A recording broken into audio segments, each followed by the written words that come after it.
আপনাদেরকে বিনীত অনুরোধ করি, আপনারা শুধু প্রতীক দেখে নয়, আপনারা প্রধানত প্রার্থী দেখে ভোট দিবেন, প্রতীক নয়, প্রার্থী দেখে ভোট দিবেন। আপনার এলাকায় কারা নির্বাচন করছেন আপনি সবার প্রোফাইল নিয়ে একটু ঘাটুন। বিএনপির কে, জামাতের কে, এনসিপির কে, স্বতন্ত্রকে, সবার উপর একটু আধা ঘন্টা সময় দিন।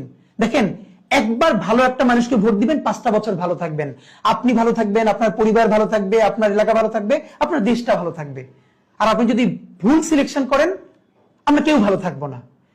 আমরা যদি সবাই বেছে বেছে যোগ্য লোকটাকে, যোগ্য প্রার্থীকে ভোট দেই, সে বিএনপির হোক, জামাতের হোক, এনসিপির হোক এবং স্বতন্ত্র হোক, যে দল থেকেই হোক, তাহলে যোগ্য মানুষগুলো যদি গিয়ে সংসদে দাঁড়ায়, আপনি ভাবেন তো আমাদের সংসদটা হয়ে উঠবে যোগ্য মানুষদের একটা কারখানা।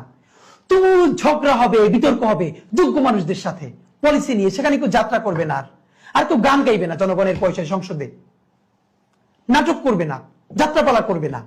সুতরাং প্লিজ প্রতীক দেখে নয়, যোগ্য প্রার্থীকে ভোট দিন, সে যেই দলেরই হোক।